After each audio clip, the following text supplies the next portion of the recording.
Shalom Bapak Ibu Saudara-saudari yang dikasihi Tuhan. Kita berjumpa lagi melalui renungan harian HKBP Batam Center. Firman Tuhan yang menjadi renungan untuk kita hari ini tertulis dalam Ratapan 3 ayat 39 demikian. Mengapa orang hidup mengeluh? Biarlah setiap orang mengeluh tentang dosanya. Demikian. Saudara-saudari, mengeluh, meratapi, bersungut-sungut adalah hal yang wajib kita dengar belakangan hari ini. Bahkan kalau kita memperhatikan dalam sosial media, misalnya Facebook, banyak hal yang kita saksikan di sana, begitu banyaknya keluhan, ratapan, sungut-sungut, bahkan ada yang sampai menyampaikan kata-kata yang mengumpat orang lain. Misalnya ada orang mengeluh, tapi terkadang kita tidak sadar keluhan itu terjadi justru karena kita yang menjadi penyumbang untuk keluhan itu. Contoh yang sangat sederhana, kita mengeluh jalanan begitu macet, tetapi di saat yang sama kita tidak mau mengalah, kita tidak mau bersabar untuk traffic light menunggu lampu hijau. Kalau kita mengeluh misalnya tentang begitu banyaknya sampah atau kotornya lingkungan di sekitar kita, tetapi di saat yang sama kita terkadang ikut tanpa sadar membuang sampah secara sembarangan. Kalau musim hujan datang, kita mengeluh karena hanya dengan sesaat hujan datang, tiba-tiba jalanan sudah pada banjir. Tapi terkadang juga kita tidak sadar kita mengeluh, tapi keluhan itu, banjir itu datang karena kita memang tidak menjaga pembuang sampah dengan baik.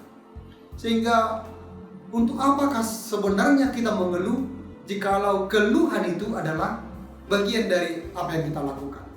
Karena itu saudara-saudari, dalam perenungan hari ini juga Yeremia meratap. Dia menangis, dalam bahasa Batak dikatakan mengandungi. Karena apa?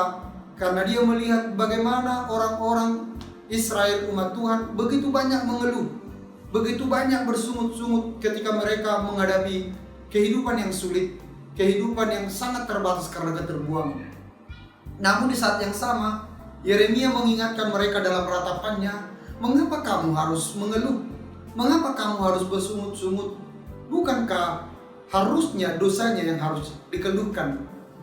Karena mereka terkadang tidak sadar bahwa ketika mereka terbuang, mereka menjalani kehidupan yang sulit. Bukankah itu konsekuensi dari keberdosaan mereka, konsekuensi dari kedurhakaan mereka melawan Tuhan? Untuk itulah Yeremia mengajak mereka umat itu supaya tidak banyak mengeluh terhadap di luar dari dirinya, tetapi lebihlah mengeluh tentang kedosaannya sendiri, supaya itu menjadi introspeksi diri, menarik diri untuk sungguh-sungguh mengenal jauh ke dalam hati, sehingga oleh karena itu kita tidak hanya tinggal mengeluh. Karena itu saudara-saudari, melalui kebenaran firman ini kembali diingatkan kepada kita, berhentilah mengeluh, berhentilah bersungut-sungut, tetapi perbanyaklah bersyukur. Sebab keluhan, ratapan, sungut-sungut tidak akan merubah keadaan apapun.